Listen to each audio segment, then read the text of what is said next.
What if the man who helped build modern golf believes the PGA Tour is about to make its biggest mistake? Because when Jack Nicklaus finally broke his silence, he didn't just raise concern. He delivered a warning. And behind that warning was a question nobody in golf can ignore. Is the PGA Tour modernizing the game, or slowly tearing away its soul? Before we go deeper, if golf means more to you than just highlights, rankings, and quick headlines, if you care about the stories, the history, and the future of this game, then subscribe to Golf Stars. This channel is for real fans, the ones who feel the game, not just watch it. What if the man who helped build modern golf believes the PGA Tour is about to make its biggest mistake? Because that is exactly the kind of feeling hanging over the sport right now.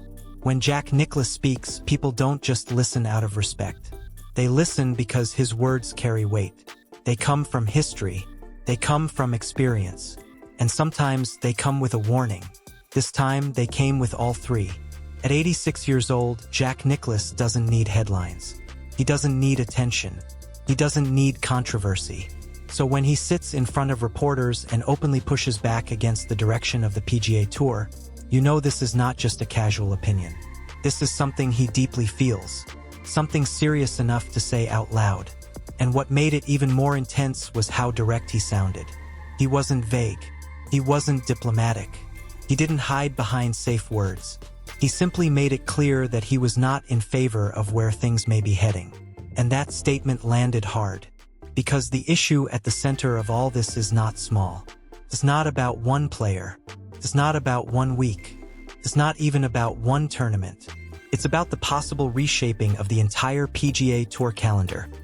A future where the season becomes shorter, tighter, more compressed, and far more selective. That may sound efficient on paper, but in reality, it could change the identity of professional golf. And Jack Nicklaus sees the danger in that. What makes this even more dramatic is the timing. The Memorial Tournament was approaching. Muirfield Village, a place deeply tied to Nicklaus himself, became the setting for one of the most important conversations in golf. He was asked about the tour's future, about new scheduling ideas, about where the game might be heading over the next few years. And instead of brushing it aside, he stepped right into it. That's when the tension started rising. Because now the golf world is staring at a conflict that feels bigger than just policy. Bigger than scheduling. Bigger than public comments. It feels like a clash between tradition and reinvention. On one side, you have Jack Nicklaus, one of the most respected voices the game has ever known. A man whose legacy is woven into golf's biggest moments.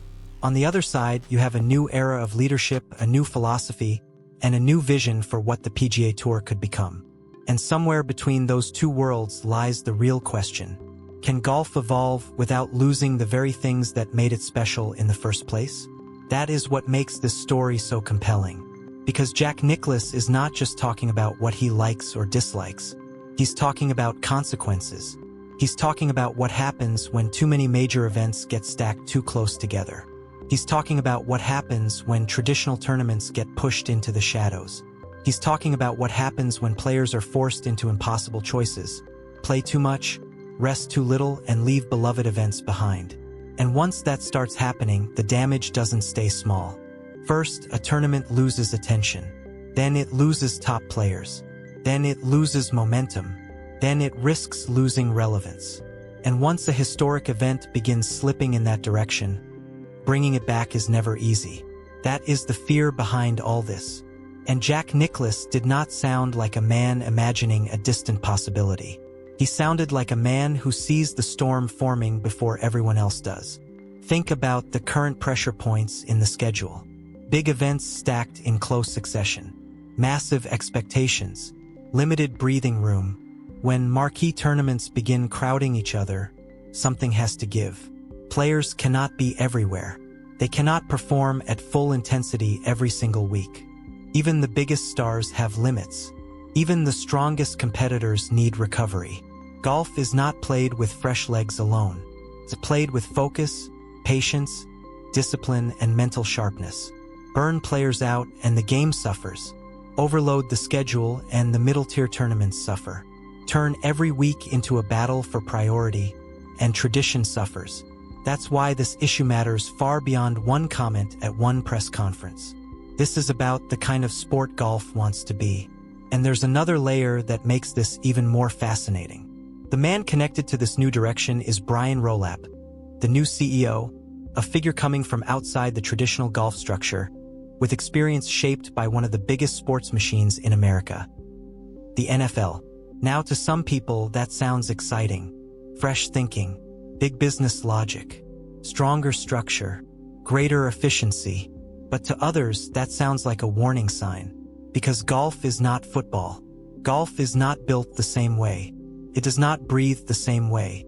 It does not survive on the same rhythm. Golf is a sport of legacy, of courses that matter because generations remember them, of tournaments that carry emotional meaning because families, communities, and players have lived through them for decades. This isn't just a product, it's a tradition, and that's where the friction begins. If the goal becomes making the PGA Tour feel cleaner, tighter, shorter, faster, and more league-like, then what gets sacrificed along the way? That is exactly the question hanging over this entire debate. Because once you start compressing the season, you are no longer simply rearranging dates on a calendar. You are deciding which moments matter more, which tournaments deserve oxygen, which weeks deserve elite fields, which parts of golf's long story continue, and which quietly begin to disappear. That is why Nicklaus' concern feels so powerful. He understands what many people in boardrooms don't always feel. A tournament is not just an event slot. It is memory. It is identity. It is local pride. It is history. And when those things are squeezed too hard, the sport may still look polished on television, but it starts losing something underneath. Something harder to measure, something much more important, the soul. And then came one of the most gripping moments in this whole story.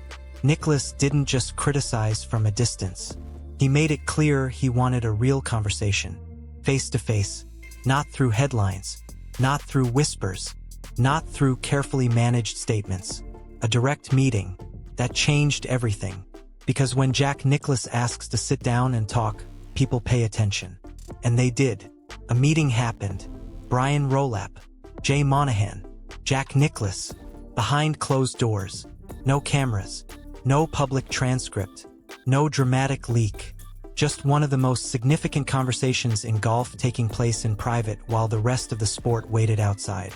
And that silence afterward may have been the most fascinating part of all. Because once the meeting ended, there was no big reveal. No public breakdown. No detailed explanation, no emotional summary, just restraint. And sometimes restraint says more than a speech ever could. Maybe there was mutual understanding. Maybe there was strong disagreement. Maybe both sides heard each other, but walked away unconvinced. We don't know. And that uncertainty only makes the situation more intense. Because now the story is no longer about one quote. It's about what comes next. Will the PGA Tour push ahead with major structural change? Will traditional events be protected? Will star players be stretched too thin? Will golf become more streamlined, but less human? And if Jack Nicklaus is worried now, what does that tell us about the scale of what may be coming? That is why this moment matters so much. Nicklaus is not against progress for the sake of being stubborn. That would be too easy and too shallow a way to read this. He is speaking like someone who has seen enough of the game to know that not every modern idea makes the sport better. Some changes look smart at first. Some changes sound brilliant in a presentation room. Some changes promise growth, efficiency, visibility, and momentum. But years later, those same changes can leave you asking what was lost in the process. And by then, it is often too late. That's the deeper emotional weight behind this story.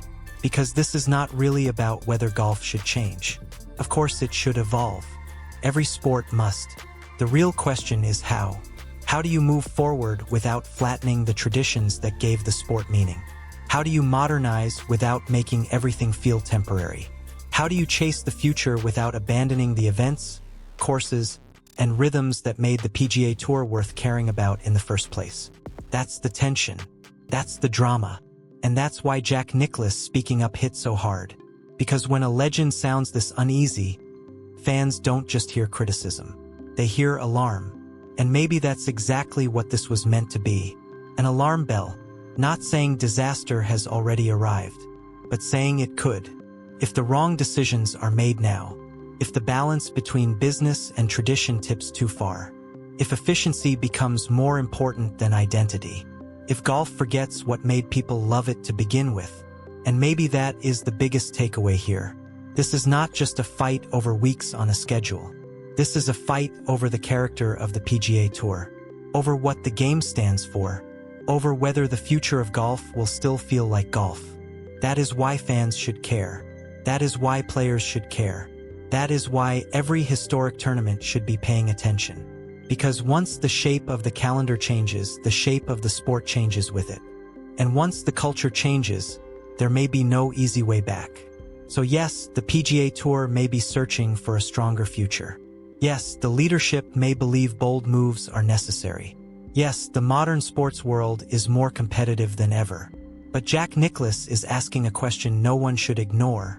What good is a stronger business model if the game itself loses part of its heart? That question still hangs in the air. And until golf answers it, this story is far from over. So now I want to hear from you. Do you think Jack Nicklaus is right to speak up? Do you believe the PGA Tour needs this kind of shakeup? Or do you think golf is getting dangerously close to trading away its identity for efficiency? Drop your thoughts in the comments. And if you believe golf deserves deeper conversations, smarter analysis, and real passion, not just surface-level takes, subscribe to Golf Stars, because this channel is built for fans who care about where the game is going, not just who won last weekend. And trust me, this story is only getting started.